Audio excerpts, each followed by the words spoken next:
Hey guys, welcome back with another video with Linksy. Today we're looking at another roasting campaign. Well, roaster campaign, but yeah, I took a little bit of a break from videos, so I'm back now. And hopefully we'll get this thing going. So today we got a Grom the Punch campaign sent in by Nathan. No, not the Great Book of Grudges, and someone called Nathan.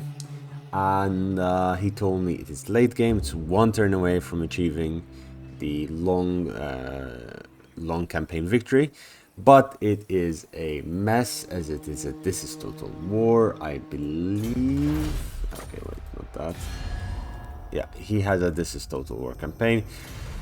So let's get started. First things that we're gonna look at is, of course, our what's happening. So he has Mork, so he has missile strength, he's bloated and unstoppable, and that is, he is going to do a lot of damage against the high elves and have extra leadership. Okay, and he has the war against Alt 1, that's his personal thing. 63 settlements, 21 provinces, a lot of money in the bank. It's normal to have a negative income with the greenskins, and in terms of that. Now, did Skarsnik come back? No, those are the cooked mutinous gits. And it seems that the the Dark Elves are coming in. There's a lot of corruption. Of course, this is the Cult of Pleasure. This is messy. Norska is all over the place over here. And there's Grimgor with an emergency army. Oh my god, this is messy. This is very messy. God damn. Okay, I would have assumed he would have managed to secure this area, but it seems the Cult of Pleasure has annihilated Alt 1 and is dealing with everything else. He does seem to have secured most of the Empire, which is great. Yeah, I normally would not go for the Empire. I would go straight for Alt 1 with Grom, as Alt 1 seems to be much better place. Now, how is he achieving the long campaign victory? So he just needs to wipe out Reichland, maintain 15 units, control a number of these. Okay, so he just needs to wipe out Reichland, and Reichland is... where is Reichland? Reichland has Volkmar the Grim attacking Essen over there. So Waza could essentially just come down there, wipe them out. I think that is all they have left. Let us see. Let us see. Yes, yes, that is all they have left. So they indeed, Reichland is gone. Fantastic, but it seems the World Walkers are wrecking havoc, man, down here. Now let's see how he built his settlements. So that's good to get. That's very good. That's very good to get. Because this gives you river troll hags, not the giants, of course, and this gives you shamans and higher level shamans. Plus, the recruitment capacity globally does help immensely. So if you look here, no, not on this guy. Let's see. Let's find an army that we can globally recruit from. We can from him. Okay, we can from here. Now, his global recruitment is not as high as you would like, but then again, for This is Total War campaign, that is absolutely fine. And he is building up here. He has Drakenhof and Tempelhof over there. He does have Zovbar and seems to have Mount Gunbad, but he's fighting against Snickage and this side, and Clan Ashen are a pain. He does own Karak, which is great, but it seems I am terrified to see the Skaven strengthen this one. What? Oh my god. So this is almost all of it Clan Ashen. This is terrifying. Why is there an army down this way? What? Why is there Oglog? What is this guy doing down this way? Maybe he sent this army to start securing the corner from there. He does have Orion's camp in Karakzorn down here, which he might have just confederated and a faction and he ended up with them down there, because yeah, it doesn't make sense. It would also have Suddenburg, as that is just all over the place. Okay, alright. I am just confused at this campaign. The Wood Elves are dead. Grom let's say how he was leveled up, was you don't need chariot races, you don't need them. Boisterous Shakedown is okay, but these two is generally what you need, and roll them over is all you need. He did get the gobos, he did get the big lads, which is great. Sneaky stabbers, biggest and strongest, good. Sometimes it's okay to get mob boss with the greenskins and renowned feared, which you could have saved some points, but then again you wouldn't be able to get deadly onslaught, so that is absolutely fine. Dodgy geezer, you don't goblin tide I guess is okay. Yeah, Goblin Tide is fine, making your gobos stronger. It is on hard difficulty, but still, man, you do not need goblins. You do not need goblins. You just need goblin archers. You do have a rogue idol, which is okay. Again, goblin archers, all you need. He still has the spiky rollers from the start, it seems, and some stones. Stone throws are okay as a front line. You don't need anything else. And Grom himself will be able to kill everything. Looking at traits, he's almost full cooking all recipes, so that's good because that gives him a lot of extra HP. And leadership, perfect vigor and stuff. He has killed Alberic de Bordelot, which is not necessarily important. Fey Enchantress, that's really good. Scar Snake, that's good.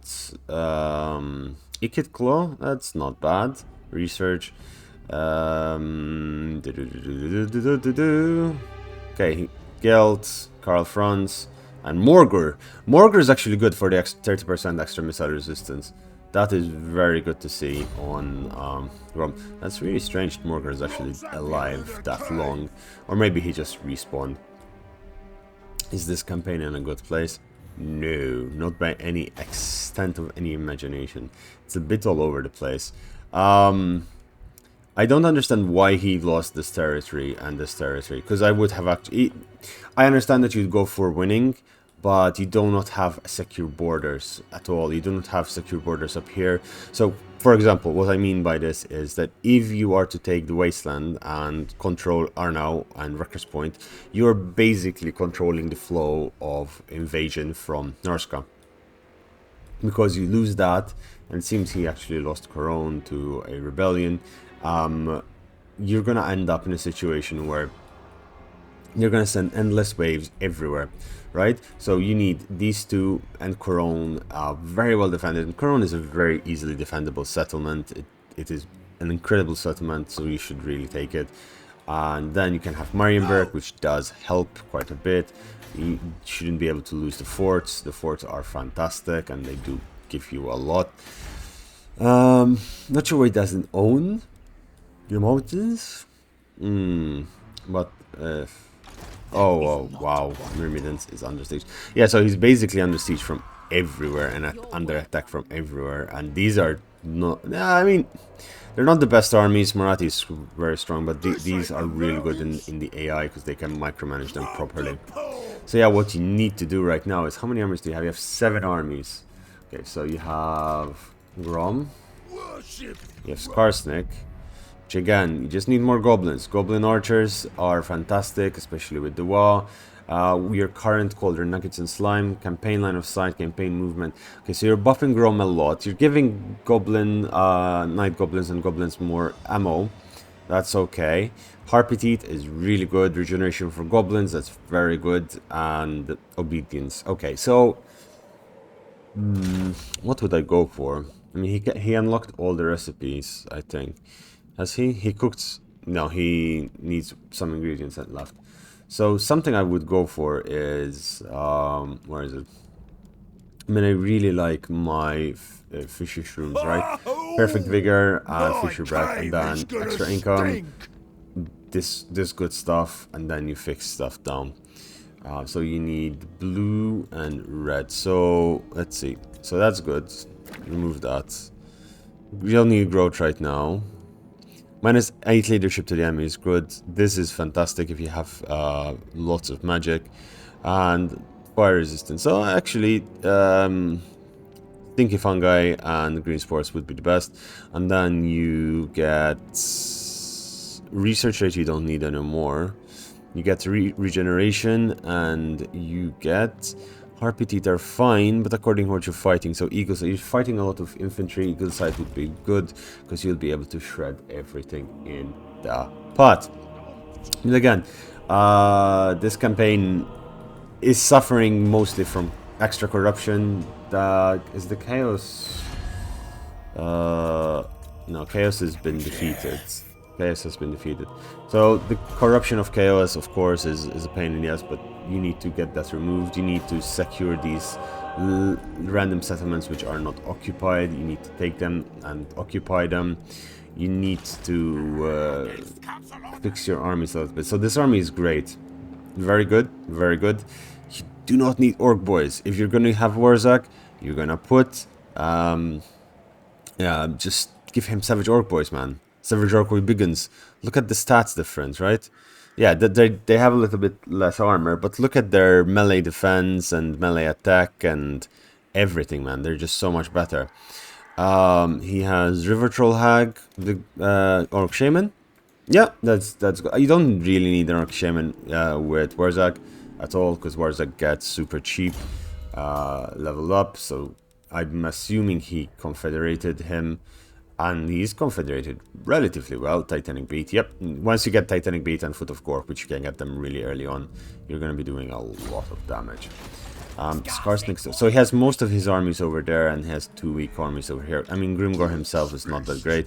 He does have a lot of Orc Shamans in the army, and River Troll Hag, so he's going to have a decent chance of holding off against this. I mean, these are not that good. Okay, this is not a good army in general. You can easily beat that with Grimgor. Securing Bordelot would be important, and I would say necessary. Bordelot and Lyonesse, holding your borders is very important. I mean, the World Walkers are all the way down here, man. Like, oh, that is bad.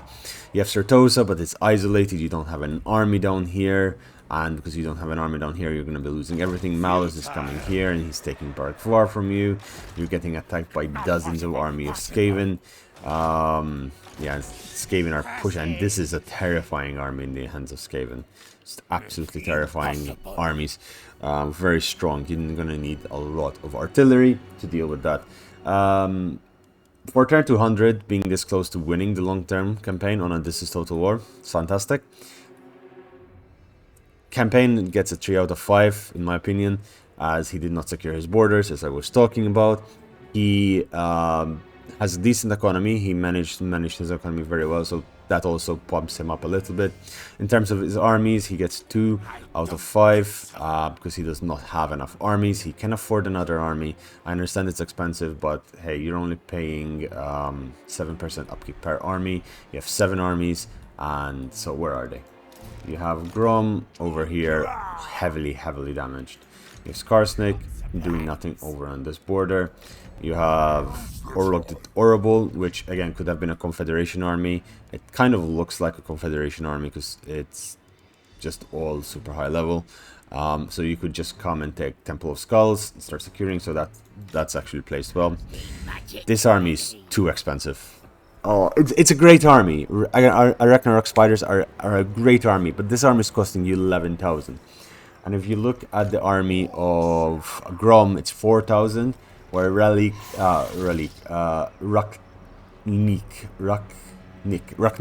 has 11,000. So 4,000, and this army can be even more improved. Just adding a little bit more goblins, removing the rogue idol, which costs 700. So basically, the rogue idol costs around 7 goblin archers. Apologies for the screaming. My neighbor decided to start screaming at her kids. It's a daily occurrence thing. But the stone trolls over here, and they're okay. Just, you know, a little bit of fixing and you'll be fine. And maybe at most it will be actually cheaper than 4,000.